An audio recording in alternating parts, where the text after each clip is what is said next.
पूर्ण परमात्मा पाप कर्म दंड को भी काट सकता है। अभी तक जिस भी संत व महापुरुष से मिले उन्होंने यही बताया कि पाप कर्म फल भोगने से ही समाप्त होगा। वो प्रभु कौन है जो पाप कर्म को काट देता है, वो काल के बंधन से छुड़वा देता है। उसका क्या नाम है, पूजा की विधि क्या है? कृपया अवश्य सुनिए जगत गुरु तत्वदर्शी संत रामपाल जी महाराज के अमृत वचन। वो कबीर साहब है जो सारी सृष्टि का रचनहार, सबका सच्चा साथी, और वही परमपिता, वो अविनाशी, वो काल की तरह धोखा न देने वाला, वो कबीर परमात्मा है। देखो अब इसका अनुवाद देखो।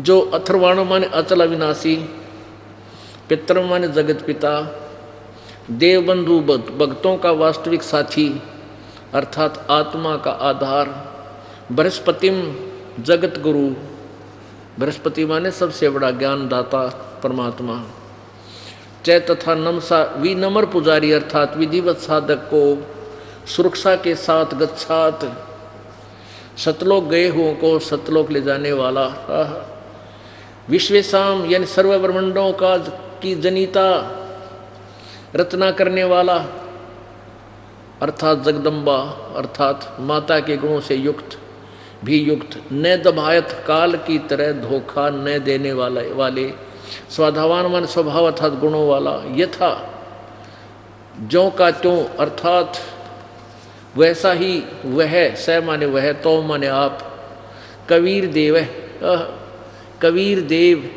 कबीर देव भाषा बिन होने से इसे हम कबीर साहब कहते हैं, वो कबीर साहब है।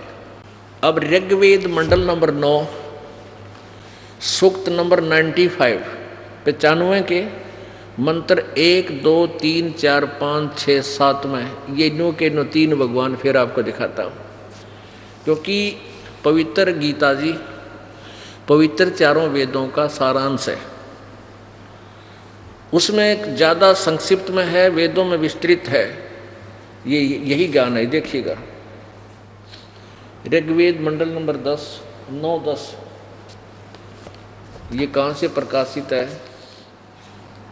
प्रकाशक सर्वदेशी कार्य प्रतिनिधि सभा, महर्षि दान भवन, रामलीला मैदान, नई दिल्ली से। मुद्रक Prince offset printers 1510 Pataudi house Daryaganj, नई दिल्ली से।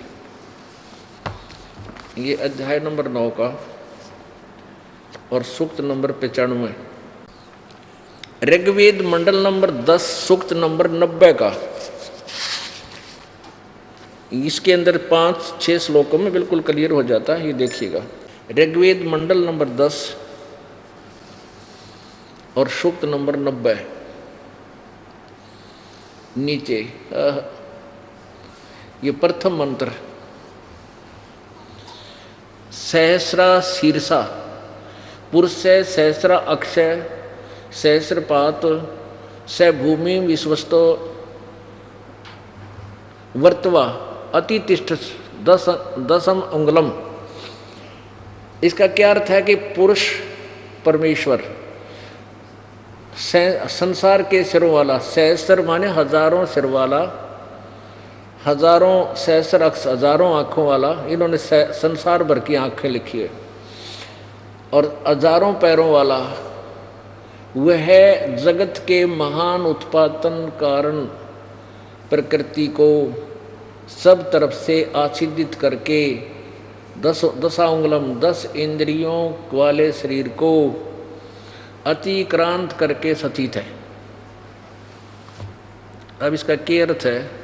इसका सीधा सा अर्थ बना है कि वो जैसे गीता जी अध्याय नंबर 11 में अर्जुन देख रहा है कि हे परमात्मा, हे 1000 भुजाओं वाले, हजारों हाथों वाले, हजारों पैरों वाले हे काल भगवान, आप अपने उसी चतुर्भुज रूप में दर्शन दीजियो। हे सहस्रा बाहु, 1000 भुजा वाले, 1000 हाथों वाले, 1000 मुखों वाले, 1000 पैरों वाले, यानी वो काल जो है, ये काल के बारे में कहा इस प्रथम मंत्र में। आगे देखो, अब ये आपको दास सृष्टि रचना इसमें से सुनाएगा जो हमने इसका अनुवाद किया। ये तड़ंगा कर रखा है इन्होंने, इनको पता। जैसे किसी ने रामायण की कहानी का और मौखिक ज्ञान ना हो, वो श्री रामायण जी की चौपाइयों का के अनुवाद करेगा, अड़ंगा करेगा। रावण का पता नहीं के लिखेगा, लंका का पता नहीं के लिखेगा। उन्हें बेरा लंका कौन, रावण कौन, सीता कौन थी, राम कौन था, दशरथ कौन था। तो जिसको इस मौखिक कहानी का पता होगा तभी ये सदग्रंथ सुलझेंगे। ये सृष्टि रचना से सुलझते हैं। अब देखना, इसके प्रथम मंत्र में इसका अर्थ बनता है कि विराट रूप काल, वो पुरुष अर्थात क्षर पुरुष 1000 सिरों वाला, 1000 आँखों वाला, 1000 पैरों वाला है। वह काल भूमि वाले 21 ब्रह्मांडों को, यानी अपने अंतर्गत जो इसके 21 ब्रह्मांड आते हैं उनको सब ओर से 10 उंगलियों से अर्थात पूर्ण रूप से काबू किए हुए है। वृत्वा माने गोल आकार घेरे में घेर कर रखा हुआ। वृत्वा गोल आकार अंडाकार घेरे में घेर कर, इससे बढ़कर अर्थात अपने काल लोक में सबसे न्यारा भी 21वें ब्रह्मांड में ठहरा है अर्थात रहता है। अब दूसरे मंत्र में कहा है कि इस प्रकार कुछ सही तौर पर पुरुष भगवान है, वह अक्षर पुरुष अर्थात परब्रह्म है। अब इस दास के अनुवाद पर विश्वास बहुत देर से बनेगा, क्योंकि ये यही अड़ंगा अड़ा देते हैं कि रामपाल संस्कृत नहीं जानता और वो क्या जाने वेदों के बारे में। तो ये कथा इनकी पहला ये या चाबी पहले लग गई 600 साल पहले, अब नहीं लग सकेगी। अब देखो ऋग्वेद मंडल नंबर 10 सूक्त नंबर 90 और इसका प्रथम मंत्र आपने पढ़ लिया। सहस्रा अक्षा सहस्रा शीर्षा, शीर्षा माने सिर, सहस्र माने 1000, बालक भी बता देगा। सहस्र अक्ष 1000 आँखों वाला, सहस्र पाद माने 1000 पैरों वाला। स भूमि विश्वस्त वृत्वा अतितिष्ठ दशांगुलम, वृत्वा माने गोलाकार में। ये वृत्वा आच्छादित करके, वृत्वा माने गोल वृत्त के आकार में। 10 अंगुलों माने पूर्ण रूप से जैसे काबू करके सब ओर से अपनी भूमि अपने 21 ब्रह्मांडों को वह रोके हुए है। आगे दूसरे में कहा है जो उत्पन्न हो चुका है और जो उत्पन्न होने वाला है और जो वर्तमान में है वह सब पुरुष ही है और अमरता और मोक्ष अर्थात मोक्ष का स्वामी है। जो प्रकृति से बढ़ता है, अन्न से बढ़ता है, उसका भी स्वामी है। अब इस दूसरे में इस अक्षर पुरुष के विषय में कहा है। इसमें क्या इसका अर्थ बनता सीधा कि इस प्रकार कुछ सही तौर पर भगवान है, यानी क्षर पुरुष से कुछ ज़्यादा सताई है अक्षर पुरुष। वह अक्षर पुरुष अर्थात परब्रह्म है और इदम माने यह जो उत्पन्न हुआ है और जो भविष्य में होगा, यह सब प्रयत्न से अर्थात मेहनत द्वारा अन्न से ही विकसित होता है। यह अक्षर पुरुष भी संदेह युक्त, उक्त माने संदेह युक्त, अमृत माने मोक्ष का ईशान माने स्वामी है। यानी पूर्ण अविनाशी नहीं है, पूर्ण मोक्ष नहीं दे सकता ये अक्षर पुरुष भी। अब देखो तीसरे में कमाल किया है। ये देखियो तीसरे में सूक्त मंडल नंबर 10 और सूक्त नंबर 90 मंत्र नंबर 3। अब क्या बताया है कि ये जो अक्षर पुरुष है ना, उसकी तय इतनी महिमा है, इतनी इस पुरुष की जगत आदि विभूति है और वह परमेश्वर तो ओए होए, और पुरुष माने वह परमेश्वर तो इससे भी बड़ा है। अरे तेरा गजब है। पहले में तो इस शहर सा 1000 हथां वाले 1000 पैरां वाले काल के बारे में, दूसरे में अक्षर पुरुष के बारे में, और तीसरे में बताया है कि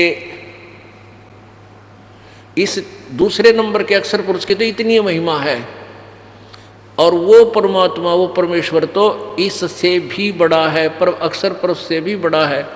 यानी ब्रह्म के 21 ब्रह्मांड और इस परब्रह्म के 7 संग ब्रह्मांड हैं, और उस परम अक्षर ब्रह्म के असंख्य ब्रह्मांड इंक्लूडिंग ब्रह्म एंड परब्रह्म, इनके ब्रह्मांडों समेत भी परमात्मा सबके ऊपर मालिक है। ये देखो इस ऊपर वाले की तीसरे में इतनी इस ऊपरले भगवान की इतनी ही जगत रूपी विभूति है, और वह परमेश्वर तो इससे भी बड़ा है। समस्त जात भूत जात इसका एक पैर है, पाद माने पैर है, और इसके 3 पाद हैं, इसके 3 ऊपर सतलोक, अलखलोक, अगमलोक, क्योंकि अनामी लोक में परमात्मा रहता है, उससे नीचे के 3 ये 3 पैर समझो अविनाशी है। अच्छा आगे देखो, यह जगत आदि सब कुछ उस पुरुष की महिमा है, वह परमेश्वर तो इससे भी महान है। अब चौथे में इसमें 3 और 7 और 21 ब्रह्मांड भी आपको मिलेंगे। आगे देखो, इस चौथे में 3 पैरों वाला अविनाशी यह पुरुष ऊपर विराजमान होता है। वो तो ऊपर रहता है सतलोक में, इसका एक पैर, यह जगत तो फिर यहाँ प्रकट होता है, और वह प्रभु सर्वत्र व्यापक है। वह खाने और न खाने वाले, 1 लाख जीव खाता काल, और परब्रह्म नहीं खाता। वह इस खाने वाले और न खाने अर्थात चेतन से भी मैं भी व्याप्त करता है, को भी व्याप्त करता है, यानी उनके ऊपर भी कंट्रोलर है। 5वें में उस परमेश्वर अधिष्ठित प्रकृति से विराट प्रकाश में सम्राट रूपी ब्रह्मांड उत्पन्न होता है। ये विराट का अर्थ है, यहाँ काल लिखना चाहिए था। विराट माने ये काल भगवान, क्योंकि गीता जी में कहा तेरे विराट रूप को, हे काल तेरे काल रूप को हम देख नहीं पा रहा, विराट रूप दिखाया काल ने। और फिर के विराज अधि, विराट के ऊपर अध्यक्ष रूप में पुरुष है। इस काल के भी ऊपर जो मालिक है वो परमात्मा है, इसका भी मालिक। वह पुरुष उत्पन्न हुए से अतिरिक्त होता है, यानी वो कभी जन्म नहीं लेता, ये उत्पन्न किया उससे न्यारा है। और विराट के पश्चात, काल के पश्चात भूमि इसके अनंतर नाना शरीरों को उत्पन्न करता है। काल को उत्पन्न करके फिर और प्राणियों की उत्पत्ति करता। 6 में ये देखो 15वें मंत्र में ऋग्वेद मंडल नंबर 10 सूक्त नंबर 90, इसके 15वें मंत्र में 21 और 7 सपत अस्य प्रीधि, सपत अस्य प्रीधि, सपत अस्य आसन प्रीधि, प्रीधय त्रिशप्त, ये त्रिशप्त यानी 21, 7 और 21 समिधय करता देवायत यगम तन्वान अबंधन पुरुषम पशुम। अबंधन माने बंधन रहित करता है वो परमात्मा, पशु माने पशु की तरह काल ने जो हमें बांध रखा है। शपथ, अब इसका ये देखिए यहाँ 15वां श्लोक है, ये 15वां 10वें सूक्त का 10वें मंडल का 90वें सूक्त का 15वां। सपत अस्य आसन प्रीधय, और त्रिशपथ माने 21, 7 तिया 21 त्रिशप्त। समिधय करता देव यथ यगम तन्वाना अबंधन पुरुषम पशुम।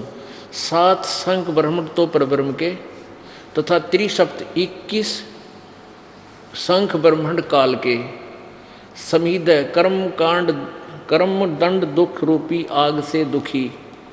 कर्ता मन करने वाले, प्रीत है गोलाकार घेरे रूप सीमा में आसन माने विद्यमान है। और जो पुरुष पूर्ण परमात्मा की यज्ञ विधिवत धार्मिक कर्म पूजा करता है, पशुम बलि के पशु की रूपी काल के जाल में कर्म बंधन में बंधे देवा माने भक्त आत्माओं को तनवाना काल द्वारा रचे फैलाए पाप के कर्म बंधन जाल से अबंधनन बंधन रहित करता, अर्थात बंदी छुड़वाने वाला बंदी छोड़ है। अब आगे देखो, इन्हीं के द्वारा अध्याय नंबर 10 के ना ऋग्वेद मंडल नंबर 10 सूक्त, ये 90 ही चल रहा है, 90 इसका आखिर यहाँ लास्ट मंत्र है, 91 यहाँ से शुरू होता है, ये 16वां मंत्र है। दीव शक्तियाँ संगीतकरण आदि से अथवा अग्नि से सृष्टि रूपी यज्ञ को करते हैं। जो वे संसार के धारक बल मुख्य हैं, वे ही महान सामर्थ्य वाले हुए। वो आनंद स्वरूप परमेश्वर को नाकम माने स्वर्ग है को सचंत निमित्त कारण रूप में प्राप्त करते हैं, जिसमें पूर्व सृष्टि साधन संपन्न देव शक्तियां रहते हैं। पुण्यात्माओं, इसका अर्थ ये है कि जो पूर्ण परमात्मा द्वारा बताए गए सत साधना को करते हैं, वो भक्ति में सबसे ज़्यादा प्रबल शक्तिशाली हो जाते हैं और उनके पास भक्ति की घनी कमाई होती है। और उस भक्ति के बल से वो उस स्थान पर चले जाते हैं जहाँ पहले वाली सृष्टि के वो पुण्यात्मा रहती है, जो काल के जाल में नहीं फंसी, ये भी मुक्त होकर वहाँ चले जाते हैं। पुण्यात्माओं, जब तक हम परमात्मा को अच्छी तरह नहीं पहचानेंगे तब तक हम ना भक्ति कर सकते, कोरी बकवाद कर सकते हैं। और जो अभी तक हम करते आए, हम कितने भयंकर जाल में फंसे हुए हैं और फिर भी हम गफलत कर रहे हैं। क्यों कर रहे हैं? क्योंकि हम परिचित नहीं हैं, हमें डर नहीं है। जैसे बालक छोटा सा होता है, सर्प को भी पकड़ लेता है, उसको डस लेता है, मृत्यु को प्राप्त हो जाता है। छोटा सा बच्चा नंगे तार को भी ग्रहण कर लेता है, बिजली के, विद्युत के, उसको पता ही नहीं और वो मर जाता है। जब बच्चा बड़ा हो जाता है, उसको ये ज्ञान हो जाता है ये सर्प है, इसके डसने से मृत्यु हो जाएगी, और ये विद्युत का तार है, इसके स्पर्श करने से मर जाएगा। वो निकट नहीं जाता और औरों को भी कहता है देखो सर्प है, भाग लो, दूर हो लो। तो ऐसे इस ज्ञान से आप बड़े हो जाओगे और उसके पश्चात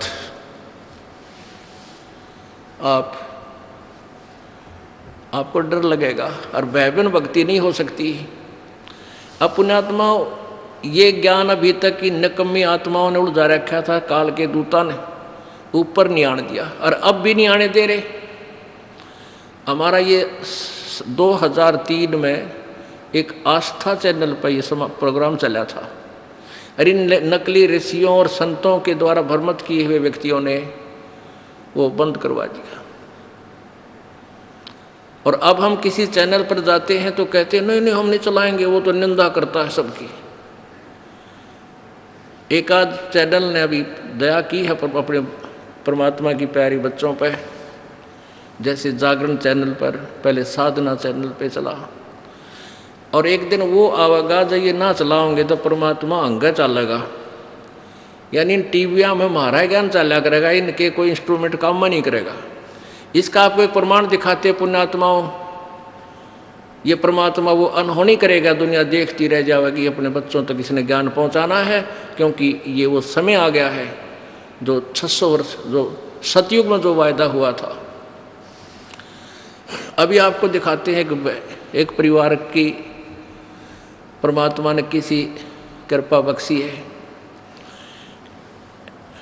परमात्मा के बच्चे, एक परिवार रोहतक में रहता है, उन्होंने आके अभी दिखाया इस दास को ये चित्र कि हम सत्संग सुनने के लिए सीडी प्लेयर में और सीडी डालने लगे, ऑन किया टीवी,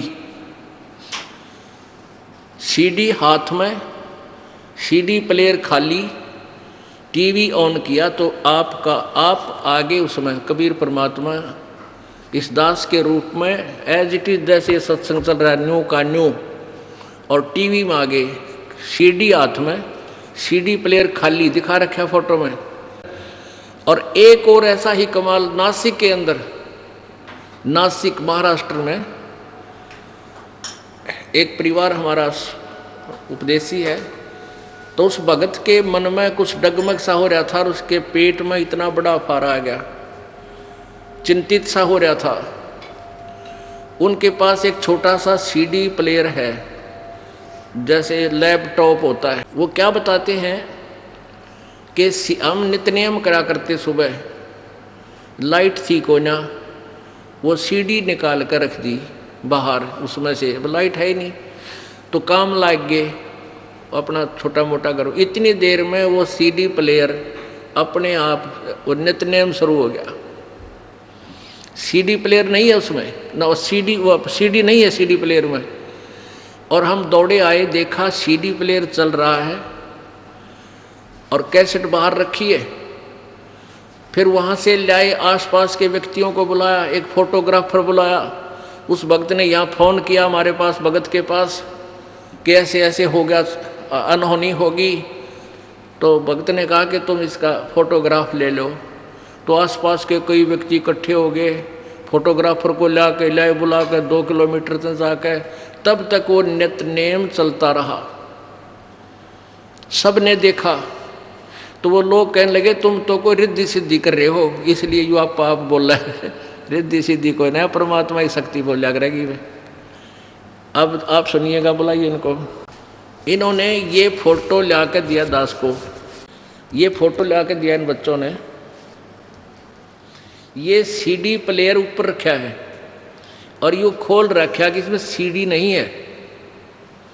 और ये दास कहते हैं हम सीडी प्लेयर ऑन किया ना, टीवी ऑन किया, कैसेट सीडी हाथ में थी, डाली नहीं थी, और एकदम आपका चित्र आ गया ऐसे आशीर्वाद देते हुए। देखो याद, दौड़ कर गए, कैमरे वाले को बुला कर लाए, वापस कैमरे में फोटो लेते ही तुरंत ये चित्र समाप्त हो गया। अब ये अपने मुखारविंद से बताएंगे। अब भाई इब्नो होया करेगा ये खेल परमात्मा का, कहते राजी खुशी चला देंगे चलना वाले ना, परमात्मा आपा पहुंच जाएगा सबके यहाँ और सबके इंस्ट्रूमेंट फेल हो जाएंगे और परमात्मा का ज्ञान चला करेगा। एक हमारा भक्त एक दिन वहाँ नरेला में गैस गाड़ी में गैस डलवाने के लिए लाइन में लग गया, और उससे नेक्स्ट गाड़ी में एफएम के ऊपर ये सृष्टि रचना का वचन चल रहा। वो भक्त नीचे उतर कर उसके पास गया, गाड़ी वाले के पास, उसको बोला सच्चा है भाई भगत जी। और उसने पता नहीं वो के बोला क्या भाई क्या बात है, कहने लगा आप नाम नहीं ले रहे, किसका, हम कोई नाम ना ले रहे। उसने सोचा यो भगत है, इसने ये कोई अपनी गाड़ी में कैसेट ला रखी है। ने बोला ये वचन यो कैसेट ला रहा तू हमारे गुरुजी की। ने बोला मैं ना ला रहा कैसेट, ये तो एफएम में चल रहा है। एफएम में उसने हमारे को वहाँ ऑन करवा के अपना मोबाइल ऑन करके दोपहर को 2-1:30 बजे मैं संगत से मिलूँ था, यहाँ फ़ोन से सुनवाया। उसमें सृष्टि रचना चल रही थी। वो कार वाला कह रहा था भाई ये तो आप पकड़ गया, कितना पकड़ा इसने एफएम ने, और आध घंटा हो गया यूँ चालना लाग रहा है। बोलो सतगुरुदेव।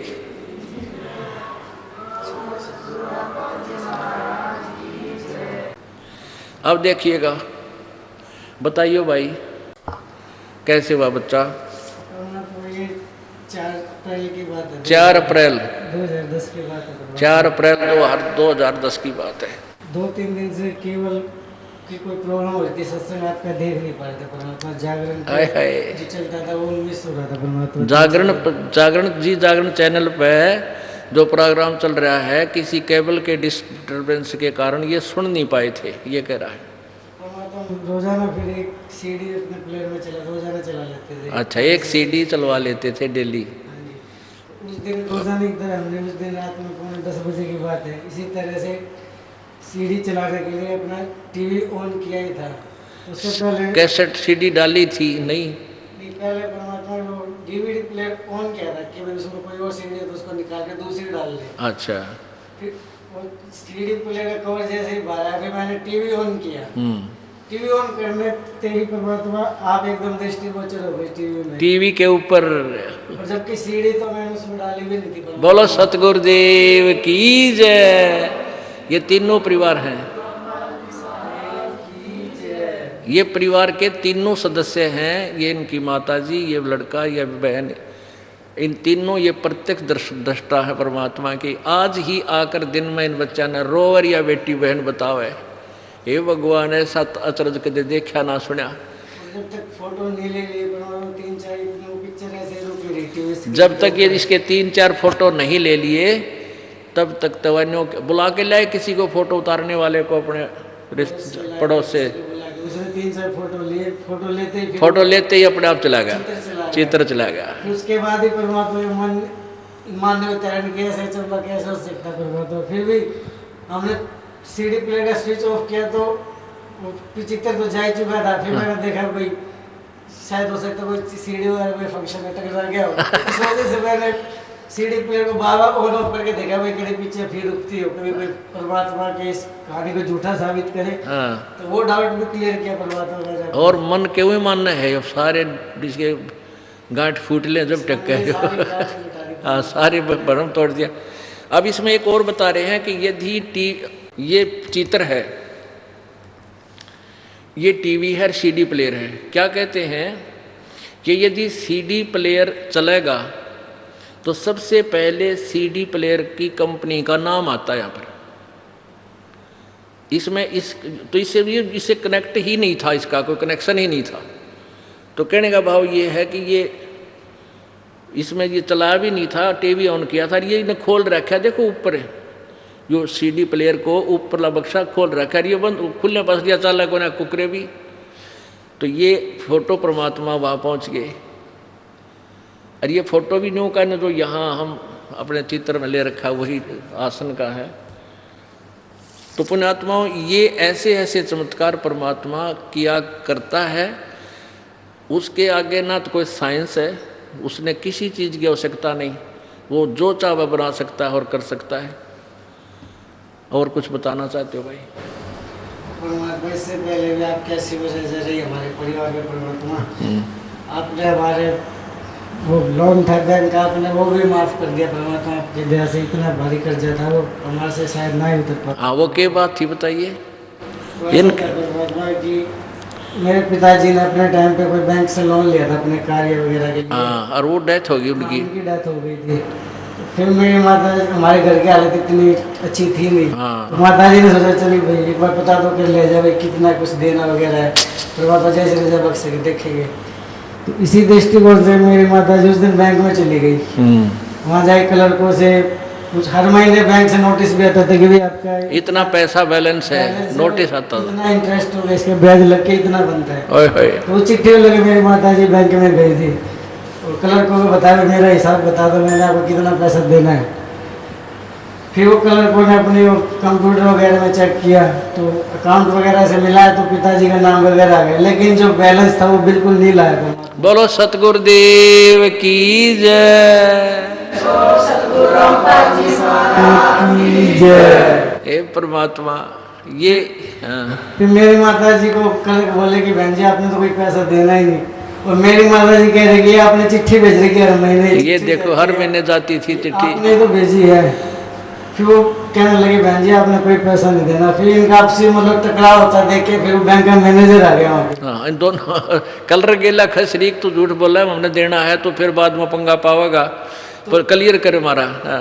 तो वो बोला चलाओ मेरे कैबिन में, मैं चेक करके बताता हूँ क्या क्या नहीं। हाँ। तो इस दौरान फिर मेरी माता जी अपने कैबिन, उसने भी अपनी वही रिपोर्ट देखी, तो वहाँ भी कंप्यूटर ने नील रिपोर्ट ही पेश की।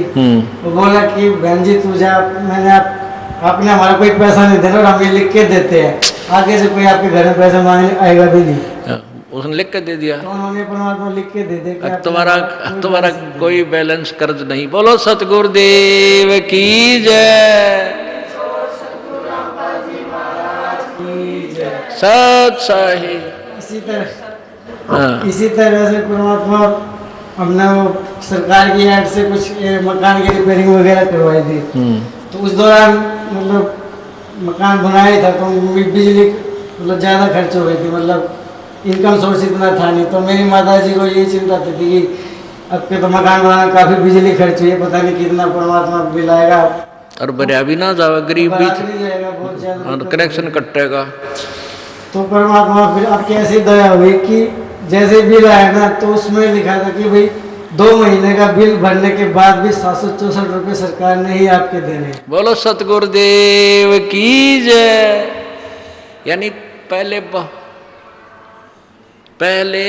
150, 200 रुपये हर महीने का को आता था, बरका आते थे बिल।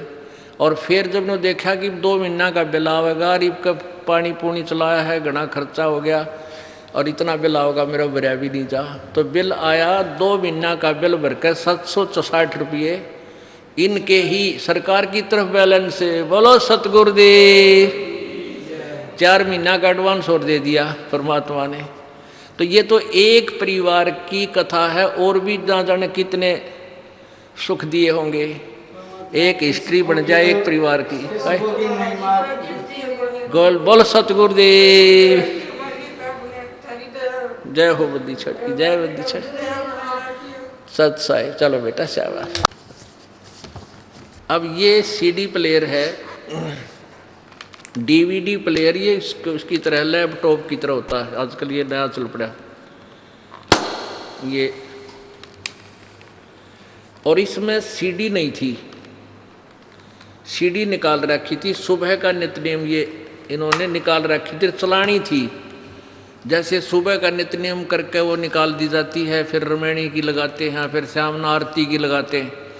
आरती की रख रखी थी, तो सुबह लाइट आई नहीं, आरती वाली निकाल दी, नित्यनेम लगाना था, लाइट नहीं थी इनके पास, जैसा इन्होंने मुझे बताया। और काम लग गया अपने अपने पे, लाइट आनी नहीं, फिर देखो कब क्या होगा। इतने में अपने आप लाइट से इसका कनेक्शन भी काट रखा था, इसका इस सीडी प्लेयर का लाइट में नहीं लगा रखा था कि लाइट है ही नहीं, जो फायदा क्या। थोड़ी सी देर में अपने आप नित्यनेम शुरू हो गया। बोलो बाप बताएंगे कैसे हुआ। मैं पे लेके हुआ था और थोड़ी देर के बाद में सर पे तो 3 दिन से मेरा बहुत एकदम तकलीफ देने को चल रहा था। ये कह रहा है कि मेरे पेट में तकलीफ थी कई दिन से। 3 दिन से और अफारा आया हुआ था, पेट में फूला हुआ था, पेट तंग हो रहा था यो घना। हाँ बहुत तंग, और ऐसा थोड़ा भी चला है ना तो भी ऐसा हिला भी तो भी बहुत दुखता था। तो मैं ऐसे ही एक औरत ने बताया कि भाई आपके पास में पैसा ना हो तो हम आपको पैसा देंगे, आप दवा खाने जाओ। तो हमने बताया कि भाई हम 3 दिन तक तो नहीं जाने वाले, क्योंकि हमारे को ये गुरुजी की वजह से नहीं जाते आते दवा खाने में, हम आप ऑटोमेटिक खुद ही अच्छा हो जाएगा। तो बोले नहीं, बोले पैसा ले लो। बोले तो उसने 200 रुपये दिया तो हम रख लिया, हमारे पास में तो पैसा था ही, लेकिन हमारे को दवा खाना नहीं जाने का था।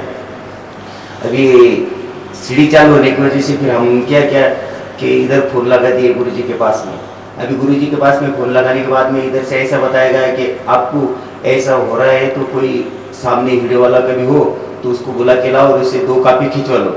हम वीडियो वाले के पास में जाके उसको ला के 2 कॉपी खिंचवाए तो वीडियो वाला आते समय हमें ये बता रहा है कि आपका कोई जादू टोना तो नहीं। बोलिए जादू टोना नहीं है, ये गुरुजी है, अभी हम नए किए। तो बोलिए किधर के गुरुजी? तो हमने बताया उनको कि हरियाणा के गुरुजी है, हम उधर जाते। अभी हमारा एक बच्चा है वो भी पहले से उधर है, तो उसका भी वैसा ही था, वो भी ठीक हो गया। इसीलिए हम नहीं जाने वाले थे दवाखाने में, हमारे को गारंटी था कि अभी परमात्मा हमारे को ठीक कर देंगे।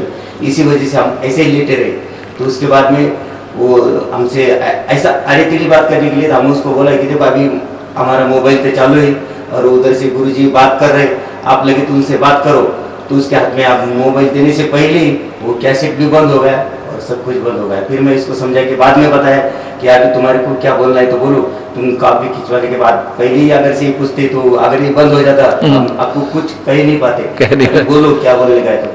तो परमात्मा को पाने का तरीका ऐसा है, आप श्रद्धा निष्ठा अगर से भाव से परमात्मा का ध्यान रखोगे तो हर भक्त के सामने परमात्मा हर समय खड़े होते हैं, लेकिन आपको परमात्मा का जो है रूप पहचान नहीं जा पा सकते।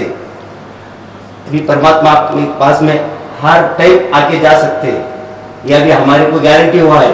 बोलो सतगुरुदेव। किसी के ऊपर भरोसा ये नहीं रखने का, हमारे ये होता नहीं है, लेकिन आप परमात्मा को अगर से पहचान सको तो हर इंसान ऐसा ही होगा और इसको कभी ये दिक्कतें आने वाली नहीं है और इसकी हर मुसीबतें हर समय परमात्मा दूर करते रहेंगे, यह हमें गारंटी हुआ है। बोलो सतगुरुदेव सत साहिब। इसका कहने का भाव ये है, इसके पेट में तकलीफ थी, कई दिन से चल रहा था और औषधि ये नहीं लेना चाहता था कि वे गुरुजी ठीक करेंगे। इन्हें फ़ोन किया था, भक्तों से यहाँ संपर्क हुआ तो पूछ लेते हैं भी ऐसे ऐसे उनको तकलीफ़ है कि वो कह रहा है दवाई तो मैं लूँगा नहीं गुरुजी, ना ब्योंत है गो दवाई लेने का। तो हम कह देते हैं भाई विश्वास रख भगवान पर, जब इतना विश्वास है तो प्रभु कौन सा दूर है। तो उसी समय इन्होंने ये लेटा हुआ था, लाइट थी नहीं, नित्यनेम चलाते थे ये लाइट से, तो अपने आप वो यो चल पड़ा, रखा मेज पे न्यू का न्यू, ऐसे ऐसे था ये, अपने आप चल पड़ा। तो ये भाग कर वहाँ से, ये जहाँ रह रहे हैं वहाँ से काफ़ी दूर, कितनी दूर था वो कैमरे वाला, आधा किलोमीटर दूर गए।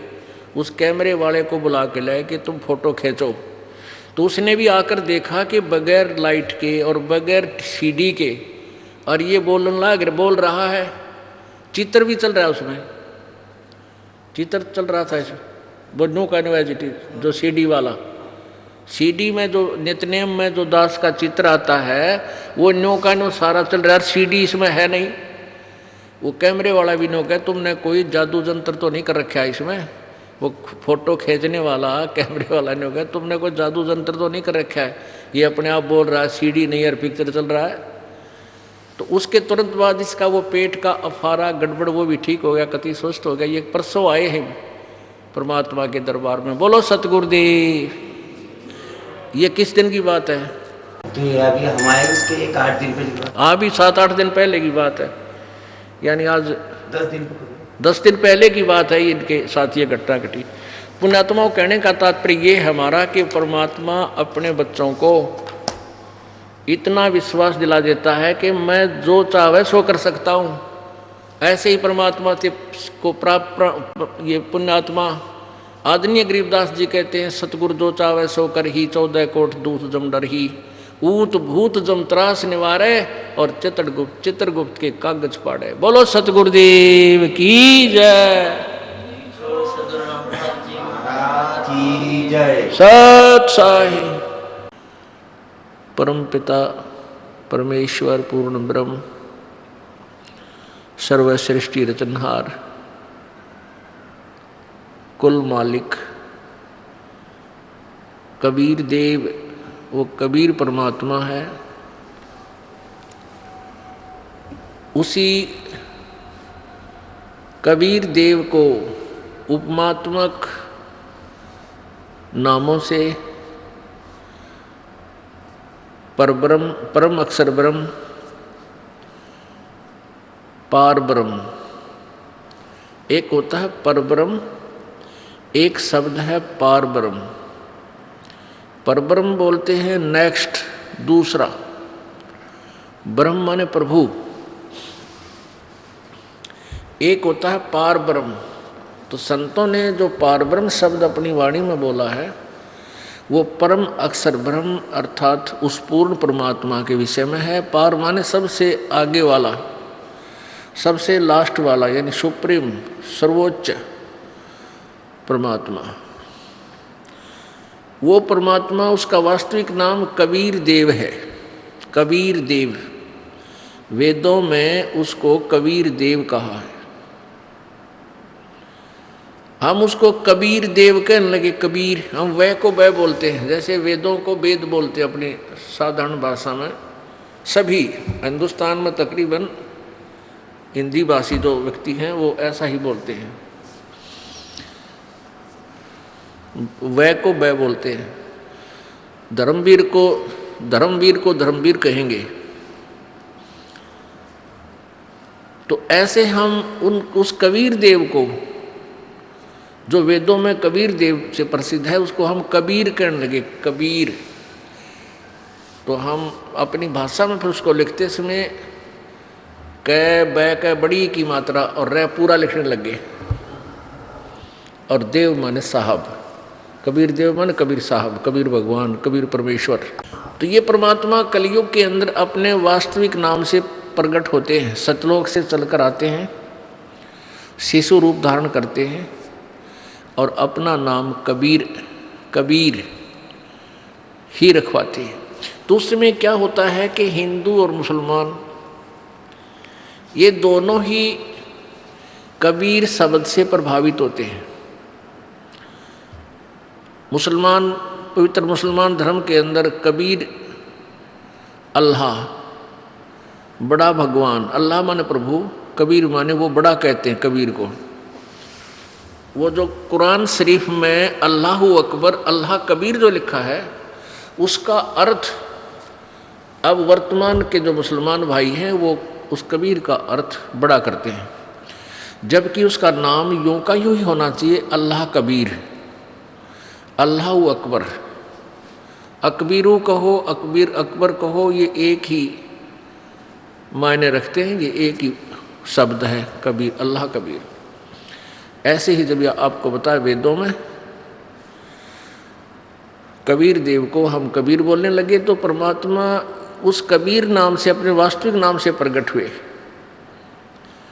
वैसे तो ये परमात्मा चारों युगों में आते हैं। सतयुग में सत्सुकृत नाम होता है, उसमें भी ऐसे ही एक बालक रूप धारण करते हैं, शिशु रूप धारण करते हैं, और वही पुण्यात्माएं जो पिछले संस्कारी होते हैं वो उनको उठा ले जाते हैं, परमात्मा लीला करते हुए बड़े होते हैं, अपने तत्व ज्ञान का प्रचार करते हैं।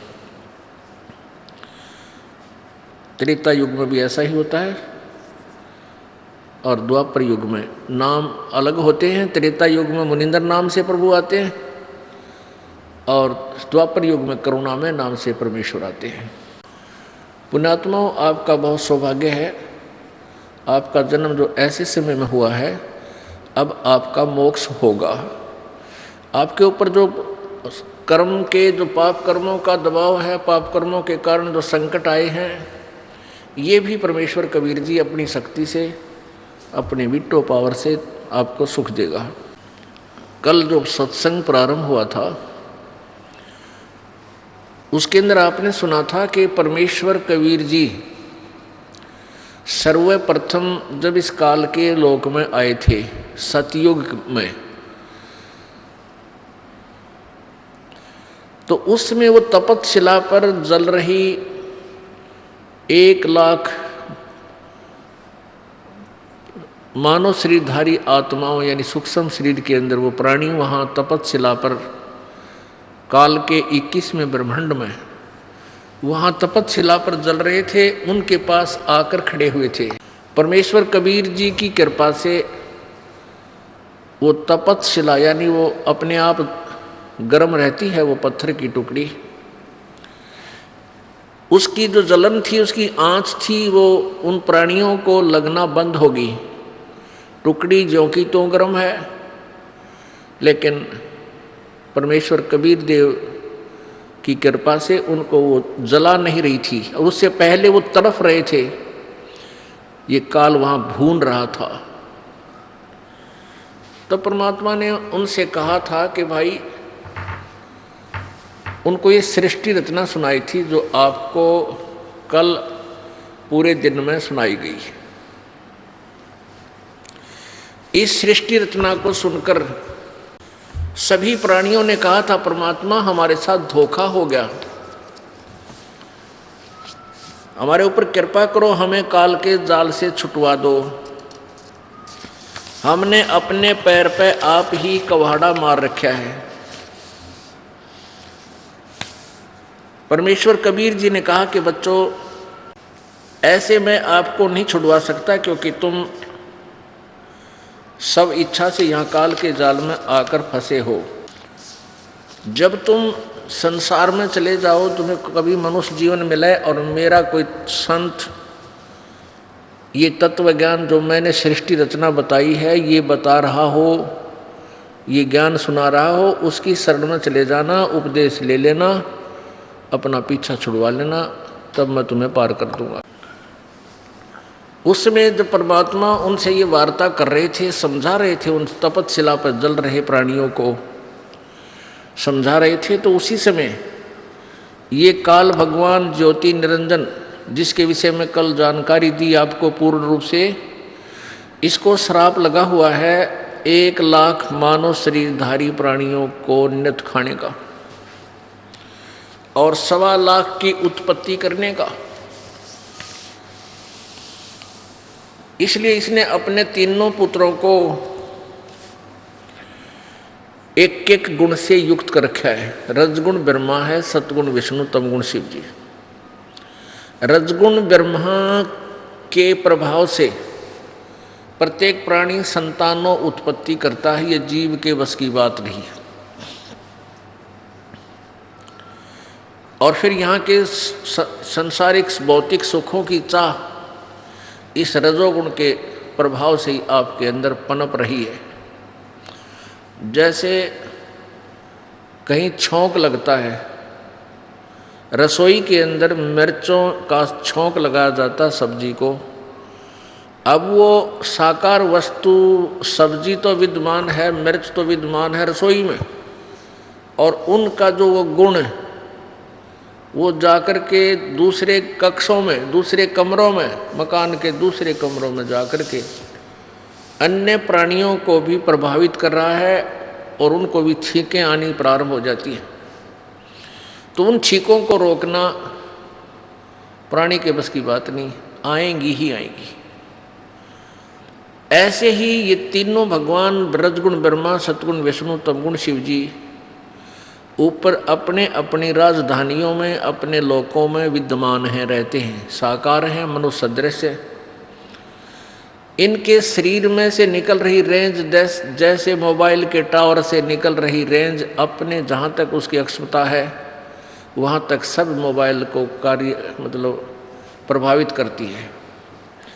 ऐसे ये भगवान रजगुण ब्रह्मा, सतगुण विष्णु, तमगुण शिव जी अपने अपनी राजधानियों में रहते हैं। इनके अंदर से निकल रहा गुण आप जी को, पृथ्वी लोक वालों को, स्वर्ग लोक वालों को और पाताल लोक वालों को, इन 3 लोकों वालों को, प्राणियों को प्रभावित रखते हैं। ऐसे ही सतगुण विष्णु जी का प्रभाव से हम यहाँ एक दूसरे में जकड़े रहते हैं। इतनी ज़बरदस्त ममता हमारे अंदर पैदा कर रखी है, जैसे पिता पुत्र का प्यार, माता का पुत्र पुत्रियों से प्यार, पिता का पुत्र पुत्रियों में प्यार, और बच्चों का माता पिता से प्रेम लगाओ, और संपत्ति को अपना मानना, या मेरी है, ये मेरी है। तो ये सब क्रिया जीव के अंदर सतोगुण भगवान विष्णु जी के कारण है, जिस कारण से हम इस काल के गंदे लोक में 100 कष्ट उठाकर भी यहाँ रहते हैं, रहना चाहते हैं, और एक दूसरे में हमारी ममता बनी रहती है। और तीसरा भगवान तमोगुण शिव है, शंकर भगवान, वो 1 लाख मानव शरीरधारी प्राणियों का नित्य संहार करता है। किते एक्सीडेंट करवा के, किते भूकंप ला के, किसी का हार्ट अटैक करवा के, किसी प्रकार भी जैसा भी उसका संस्कार उसी प्रकार उसकी मौत करके वो 1 लाख मानव शरीरधारी प्राणियों को अपने पिता इस काल भगवान के पास भेज देता है। पुण्यात्माओं, कल आपने श्रीमद् देवी भागवत, जिसके अंदर हिंदी और संस्कृत दोनों लिपिबद्ध हैं, उसमें आपने पढ़ा अपनी आँखों से प्रोजेक्टर पे भगवान शंकर दुखी होकर अपनी माता दुर्गा से पूछ रहे हैं, हे माता, यदि आप हम पर दयालु हैं, तो यदि आप हम पर दयालु हैं, आप कहते हो कि बच्चों तुम मुझे बहुत अच्छे लगते हो, बहुत प्यारे लगते हो, यदि आप हम पर दया युक्त हैं तो मुझे तमोगुण क्यों बना दिया? ब्रह्मा जी को रजगुण क्यों बनाया और विष्णु को सतगुण युक्त क्यों किया, क्यों बनाया? इनको भी मालूम है कि ये सब जुल्म हो रहा हमारे कारण ही हो रहा है। पर मिर्च के अंदर जो गुण है वो मिर्च उसको अपने आप खत्म नहीं कर सकती, अपने गुण को। उसको पता भी है तो भी नहीं उसको वो समाप्त कर सकती। ऐसे ही इन भगवानों को भी मालूम है कि ये सब तुम्हारे कारण ही ये जुल्म हो रहा है।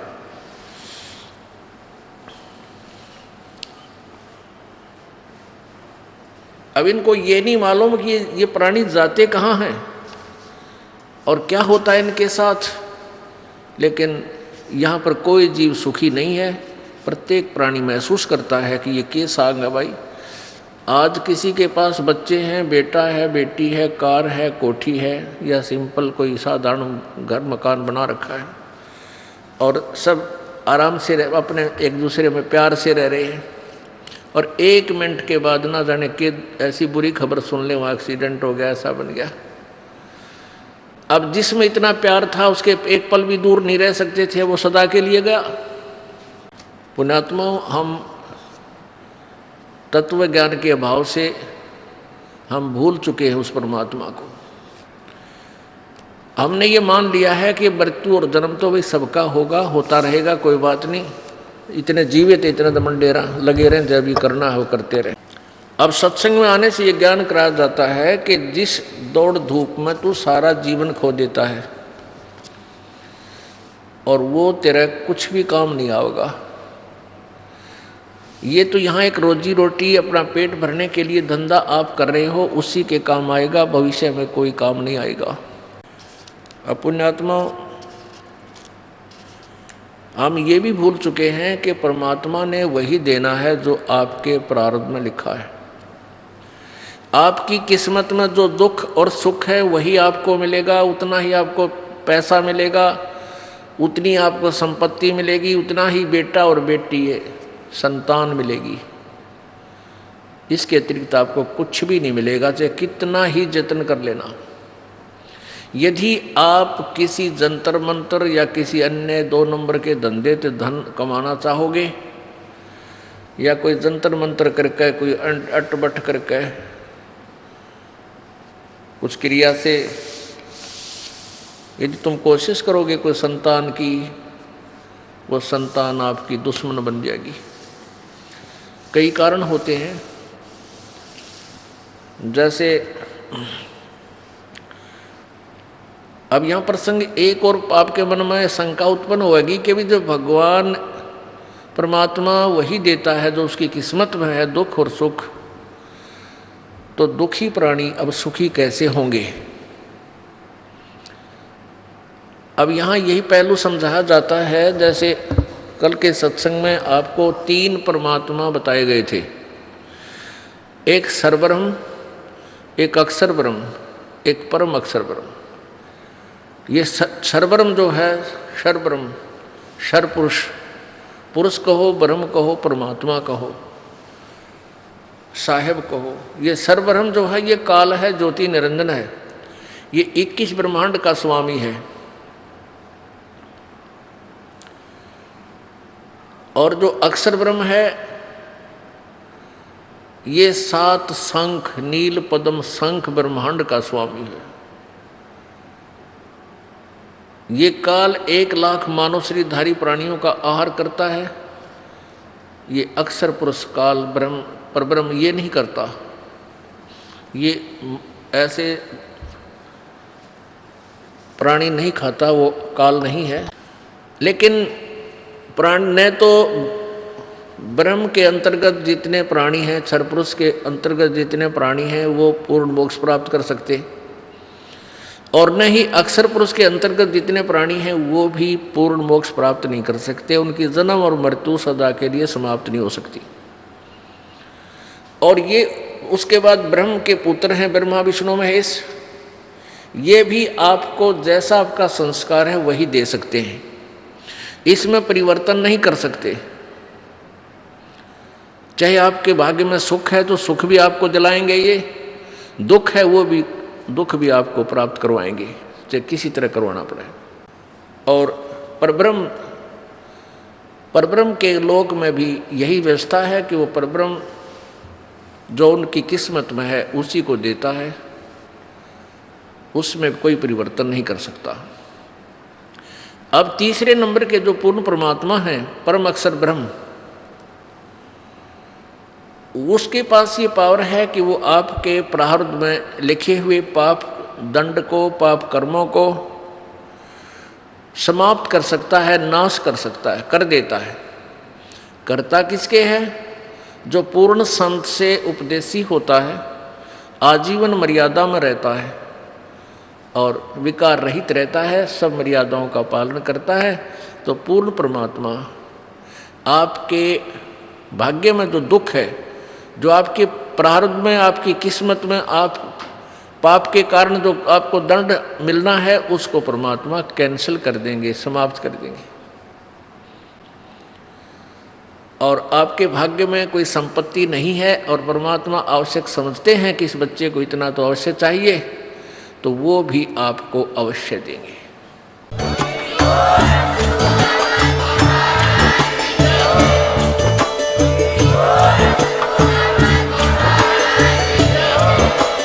आप सुन रहे थे जगत गुरु तत्वदर्शी संत रामपाल जी महाराज जी के मंगल प्रवचन। अधिक जानकारी के लिए विजिट कीजिए हमारी वेबसाइट www.jagatgururampalji.org। संत रामपाल जी महाराज जी के शुभ आशीर्वाद से पूरे विश्व भर में 500 से भी ज्यादा नाम दीक्षा केंद्र हैं, जिन पर संत रामपाल जी महाराज जी द्वारा ऑनलाइन निःशुल्क नाम दीक्षा दी जा रही है। अपने नजदीकी नाम दीक्षा केंद्र का पता करने के लिए संपर्क करें 8222880541।